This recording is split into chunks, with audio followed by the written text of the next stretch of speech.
आज ही कारवाई या ठिकाणी आम्ही नियमित कारवाई आहे आमची। याच्यापूर्वीही आम्ही ज्या ज्या ठिकाणी अशा अनधिकृत मालमत्ता आम्हाला निदर्शनास येतात त्यांना आम्ही नोटिसेस देतो आणि त्या नोटिसेसच्या अगेन्स्टमध्ये जर समाधानकारक असा खुलासा त्यांच्याकडनं आला तर आम्ही त्यांच्यावरती कुठलीही कारवाई करत नाही। मात्र या प्रॉपर्टीच्या बाबतीमध्ये समाधानकारक खुलासा नाही आला, त्याबरोबरच माननीय उच्च न्यायालयामध्ये काल या बाबतीमध्ये सुनावणी झाली आणि त्यामध्ये कुठलाही स्टे ऑर्डर हा मनपाला मिळालेला नसल्यामुळे आज आम्ही या ठिकाणी कारवाईसाठी आलेलो आहोत। सध्या तुर्तास मी एवढं सांगू इच्छितो की आता आम्ही ही कारवाई केल्यानंतर याच्याबद्दलचे जे डिटेल्स आहेत आम्ही थोड्या वेळाने देऊ आपल्याला निश्चित।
काय यावर तुमची सगळी प्रतिक्रिया असणार? मी सर्वप्रथम नारेगावमध्ये राहणारे जे लोक आहे त्यांना धन्यवाद देतो की त्यांनी कुठल्याही प्रकारचा विरोध न करता जे पोलिसांनी महानगरपालिकांनी जे कारवाई केलेली आहे त्याला शांतिपूर्ण रीतीने त्यांनी ते होऊ दिले। मी मतींच्या परिवाराला सलाम करतो की ज्यांनी महानगरपालिकेचे अधिकाऱ्यांना पोलिसांना जेव्हा फुलांचा वर्षाव करत होते तर खऱ्या अर्थाने ते फुलांचा वर्षाव त्यांच्यावर नहीं होता, नाइंसाफ़ी की अर्थी के ऊपर वो फूलों का अर्पण कर रहे थे। या देशामध्ये जे आज सुरू आहे, या राज्यामध्ये जे आज सुरू आहे त्याचा आम्ही सुरुवातपासून निषेध करत आहे। एखादा माणसावर आरोप होतो आणि तुरंत काही राजनैतिक पक्ष त्याला दोषी ठरवून टाकतात, काही संघटनांचे लोक त्यांना दोषी ठरवून देतात आणि दुर्दैवाने the fourth pillar of democracy जे आपला मीडिया आहे त्यांचाही रोल जे आहे ते निंदनीय आहे। कारण आमची अपेक्षा यांच्याकडून हे आहे की त्यांनी प्रश्न विचारायला पाहिजे की तुम्ही हे जे कारवाई करत आहे, आज जे तुम्ही जे कारवाई केलेली आहे, क्या या शहरामध्ये फक्त एकच घर आहे की जे इल्लीगल आहे किंवा अनऑथराइज्ड आहे? इल्लीगल असेल तर इल्लीगल आहे, त्याच्यामध्ये काही दुमत नाही आहे। पण हे जे पिक अँड चूजची जे पॉलिसी सुरू आहे त्याचा आम्ही निषेध करत आहे। आपल्या राजनैतिक रोट्या भाजण्यासाठी हे जे सगळं करण्यात आलेलं आहे। माझा थेट प्रश्न आदरणीय हायकोर्टला आहे की जेव्हा हे हिअरिंग सुरू होती काल, तर मतींच्या वकिलांनी 15 दिवसाची मुदत मागितली जे सुप्रीम कोर्टाच्या ऑर्डर प्रमाणे आहे। सुप्रीम कोर्टाने ऑर्डर दिलेला आहे की कोणत्याही घर पाडण्याच्या अगोदर 15 दिवसाची नोटीस द्या आणि त्यांच्याकडून खुलासा मागा आणि नंतर तुम्हाला जे कारवाई करायची आहे।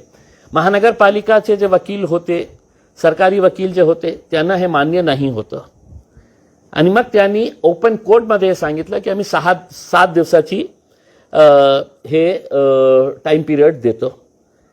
आता 24 तासही नाही संपले त्याच्यासाठी का इतकी घाई होती की रात्री 4 वाजता पोलिसांना सिक्युरिटी फोर्सेसना पाचारण करण्यात आलं होतं.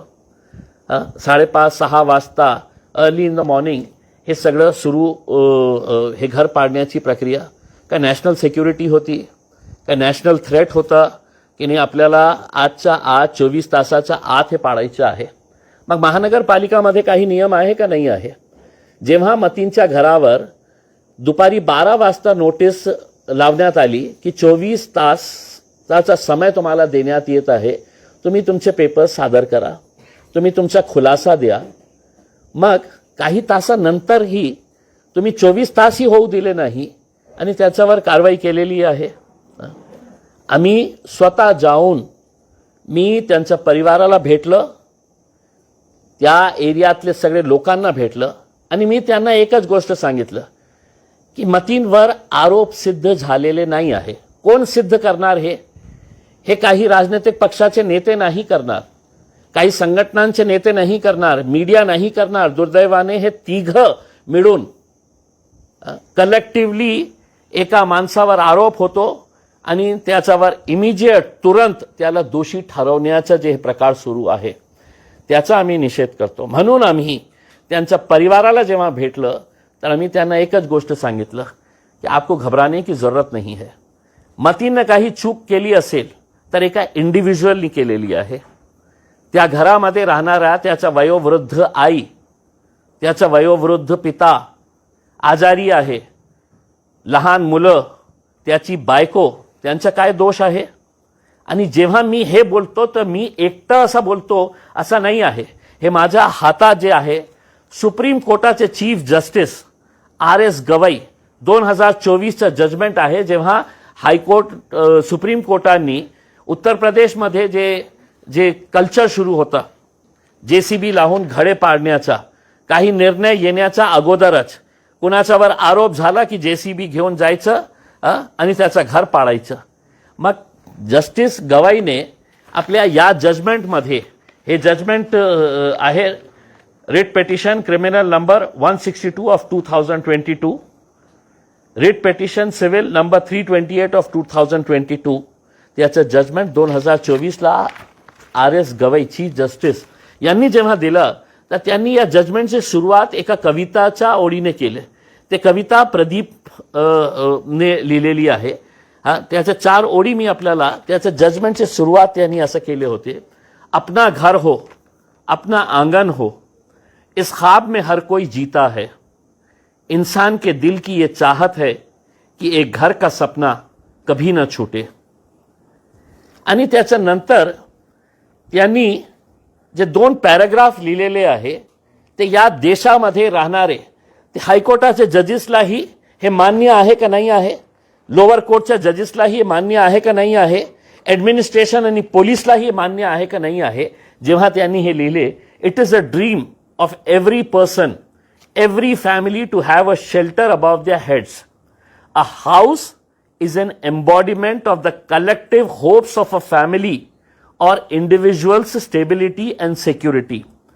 An important question as to whether the executive should be permitted to take away the shelter of a family or families as a measure for infliction of penalty on a person who is accused in a crime.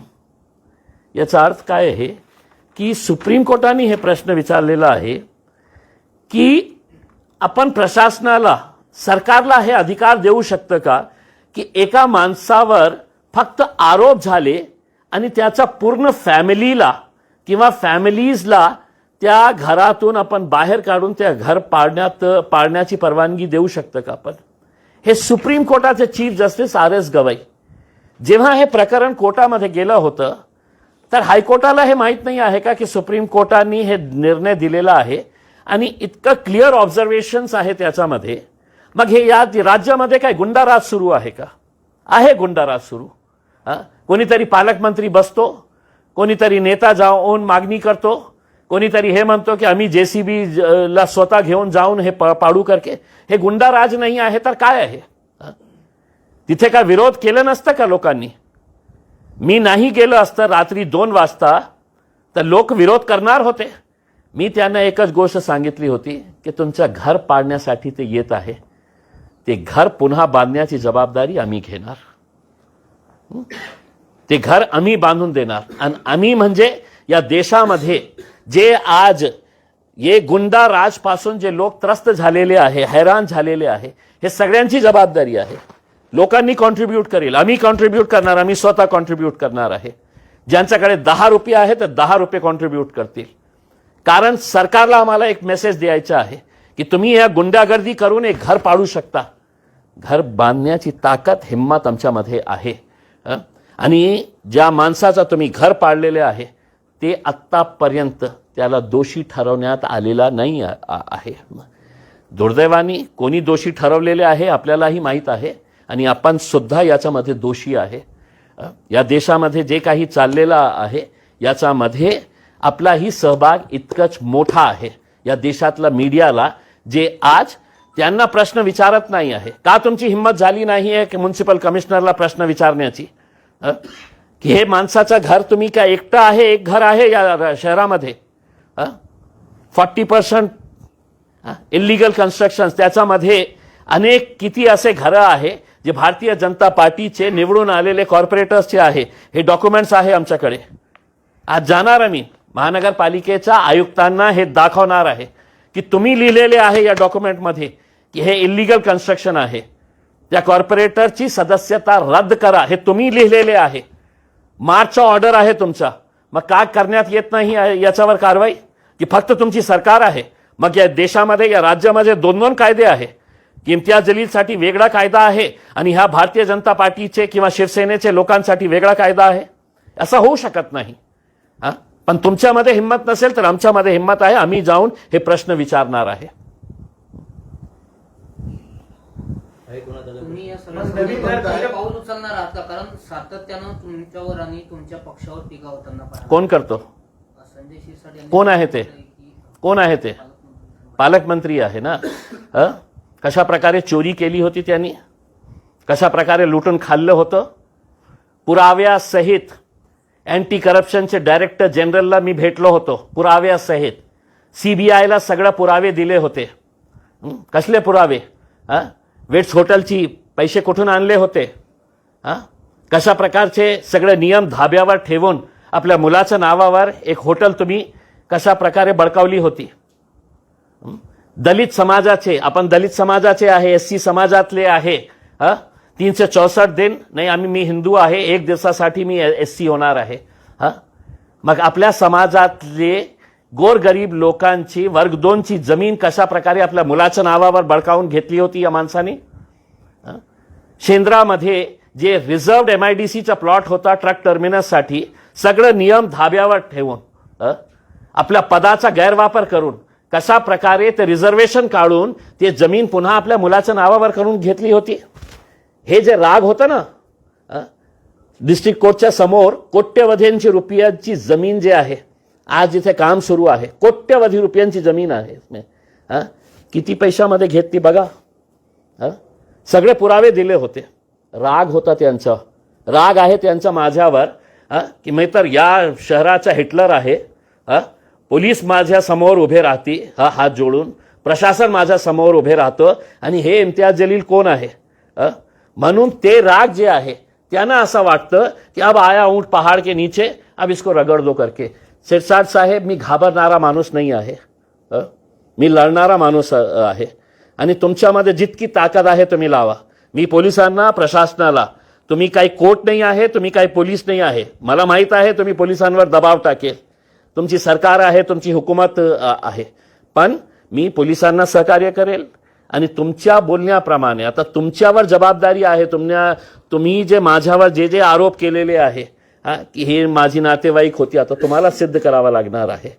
नाही तर कोर्टामध्ये खेचण्याची ताकद मला पण आहे. मी तुम्हाला पण कोर्टामध्ये खिचू आणि कोर्टामध्ये हे तुम्हाला सिद्ध करावं लागणार आहे की कोण माझी नातेवाईक होती. आणि जे तुम्ही आरोप केले ना की MIM कशा प्रकारचं आतंकी संघटन आहे, MIM वर बंदी घाला करके. शिरसाट साहेब, तुमचे जे पप्पा दिल्लीमध्ये बसलेले आहे ना, पंतप्रधान नरेंद्र मोदी साहेब, त्यांनी हेच आतंकवादी संघटनांचे जे प्रमुख आहे असदुद्दीन अवैसीला जगभरामध्ये त्यांनी पाठवले होते या देशाचा मुद्दा राखण्यासाठी. या देशाचा हित काय आहे, या मध्ये आम्ही कशा आहे याचे मुद्दे मांडण्यासाठी तुम्हाला नाही पाठवले होते. माझे असदुद्दीन अवैसीला पाठवले होते, ज्यांच्या बाबतीत तुम्ही हे बोलत आहे की हे अतिरेकी संघटन आहे. तर मोदी साहेबांना विचारा तुम्ही जाऊन की तुम्ही एका अतिरेकी संघटनांचे प्रमुखाला विदेशात पाठवले होते करके. बोलताना थोडासा अकलेचा वापर करा साहेब. मला पण बोलता येतं आहे, मला माहीत आहे खूप ऊन आहे. थोडा स्वतःला आपल्याला आवरा. आणि खूप ऊन आहे म्हणून मी आपल्याला सल्ला देतो की लिंबू पाणी घ्या, थोडासा थंड, आणि बोलण्याच्या अगोदर ते लिंबू पाणी घ्या. पण मला माहीत आहे की तुम्हाला लिंबू पाणी चालत नाही आहे. तुम्हाला दररोज रात्री आणि घ्यायचंच असेल तर विदेशी घ्या, देशी घेत असेल म्हणून अशा प्रकारचे जे बडबड जे सुरू आहे ना तुमची, याच्या बाबतीत काहीतरी फक्त मी तुम्हाला हेच सल्ला देऊ शकतो की थोडा स्वतःला आवरा आपण. केवळ विरोधाला विरोध म्हणून ते बोलतायत असं म्हणायचं. मग काय आहे, त्यांना असं वाटलं की इम्तियाज जलीलने तर सगळं पुराव्यासहित दिलं होतं. त्याच्यावर का कारवाई झाली नाही आहे. या राज्यामध्ये एकाही मीडिया हाऊसमध्ये हिंमत नाही आहे की मुख्यमंत्र्यांना हे प्रश्न विचारण्याची. आणि हे माणूस जे आहे हे इतका दूध का धुला होता, तर त्यांनी स्वतः मुख्यमंत्र्यांना पत्र पाठवायला पाहिजे होतं. मी आज तुमच्या मार्फत त्यांना विनंती करत आहे कि अगर तुम दूध के धुले हुए हैं, तुम बहुत स्वच्छ प्रतिमे के हो, बहुत आदर्शवादी हो उसमें, तो तुमने अब मुख्यमंत्री को पत्र लिखना और ये कहना कि इम्तियाज जलील ने मेरे ऊपर है तो झूठे गंभीर आरोप लगाए हैं करके उसकी उच्च स्तरीय इंक्वायरी करो करके उसमें. मग हे जे माझ्या बाबतीत बोलत आहे ना की इम्तियाज जलीलला जेलला पाठवणार आहे, मी जेलमध्ये जाणार का तुम्ही जेलमध्ये जाणार, याचा निर्णय तुमच्या पत्रावर निर्भर असेल. तुम्ही स्वच्छ प्रतिमेचे असेल तर आजच्या आज मुख्यमंत्र्यांना पत्र पाठवा आणि सांगा की हे जे आरोप ज्यांनी केलेले आहे, DGला भेटलो होतो अँटी करप्शनचे, CBIचे प्रमुखांना भेटलो होतो, सगळं पुरावे दिले होते, त्यांनीही मान्य केले होते की साहेब याच्यामध्ये काय आहे. पण नियम काय सांगतो माहीत आहे का, की तुम्ही जेव्हा हे सिद्ध पुरावे पण दिले तर सरकारकडून परवानगी घ्यावं लागतं त्यांच्यावर अक्षर घेण्यासाठी. चोर चोर मौसेरे भाई, कौन परमिशन देने वाला है. सकाळी नितेश राणे कारवाई झाल्यानंतर असं बोलले. ही जी अतिक्रमण हटवण्याची कारवाई जी झाली या MIMच्या नगरसेवकावर झाली, मात्र भाजप आहे, शिवसेना आहे, त्यांची देखील अतिक्रमण आहे. आज दुपारी आम्ही महानगरपालिकेच्या आयुक्तांना विनंती करणार आहे की आम्हाला थोडासा टाईम द्या. आम्ही तुमचे डॉक्युमेंट्स तुम्हाला दाखवण्यासाठी येत आहे. तुमचे महानगरपालिकेचे जे डॉक्युमेंट्स आहे ज्याच्यामध्ये स्पष्ट तुम्ही लिहिलेले आहे की या कॉर्पोरेटर, या पक्षाच्या कॉर्पोरेटरनी इलिगल कन्स्ट्रक्शन कशा प्रकारे केलेलं आहे. मग प्रश्न त्यांना जाऊन आम्ही हे विचारणार आहे की साहेब या शहरामध्ये किंवा या राज्यामध्ये किंवा या देशामध्ये दोन अलग वेगवेगळे कायदे कानून आहे का, आमच्यासाठी वेगळं आणि त्यांच्यासाठी वेगळं, हे प्रश्न विचारण्यासाठी दुपारी आम्ही जाणार आहे. प्रतिवाद केला जातोय की लतीफ पटेल हे आरोपी आहेत, ते आरोपी नाहीत पुण्यात. कोण जे इतर नगरसेवक आहेत ज्याचं इलिगल आपण नोटीस बघितले का, ते महानगरपालिकाने नोटीस जे लावलेली आहे कुठेही उल्लेख नाही आहे. दाखवा तुम्ही वाचलं नसेल, मी वाचलेलं आहे. हेच दुर्दैव आहे ना की तुम्ही याच्यामध्ये वाचलं का की त्यांनी हे सांगितलेले आहे की हे आरोपी आहे म्हणून आम्ही हे त्या घर पाडत आहे. त्यांनी लिहिलेले आहे की इलिगल कन्स्ट्रक्शन आहे, अनऑथराइज्ड कन्स्ट्रक्शन आहे. मग आमचा अनऑथराइज्ड आहे आणि त्यांचा अनऑथराइज्ड ऑथराइज्ड होतो, कारण सत्ता त्यांची आहे करके असणे. आणखी एका नगरसेवकाला अटक केली आहे. 3 अपत्य असल्याचं लपवलं असं म्हणत 420 गुन्हा दाखल केला आणि अटक पण लगेच केली. ठीक आहे, देखिए काय आहे, कोणी चूक केली असेल तर पोलिसांची जबाबदारी आहे कशा प्रकारची कारवाई करायची आहे. कोर्टामध्ये ते आपला युक्तिवाद करेल, पोलिसांना काय म्हणायचं आहे ते आपलं म्हणणं मांडतील. मला काहीही नाही आहे, मी तर स्पष्ट बोलणारा माणूस आहे की माझ्या पक्षातून कोणी चूक केली असेल तर कायद्याप्रमाणे ते जे प्रोसेस आहे त्यांना फॉलो करावा लागणार आहे. आप मीडिया ट्रायल की बात कर रहे हैं, जो मीडिया इदारे हैं जो फर्जी खबरें चला रहे हैं लव जिहाद के नाम पे इस तरह से, तो MIM 156/3 के तहत इनके खिलाफ एक्शन क्यों नहीं लेती, कानूनी कार्रवाई क्यों नहीं करती? बघा काय है कि देखिए यही मीडिया है, हर मीडिया हाउस के बारे में मैं बात कर रहा हूं, जिसने चीख कर है तो सुबह से लेकर रात तक है तो यही ही बात चिल्ला रहे थे कि ये निदा खान HR डिपार्टमेंट की हेड थी, वो लड़कियों को रिक्रूट करती थी TCS के अंदर, और वहां पे जाकर उनका ब्रेन वॉश किया जाता था करके। कई दिनों तक ये सिलसिला चलता रहा।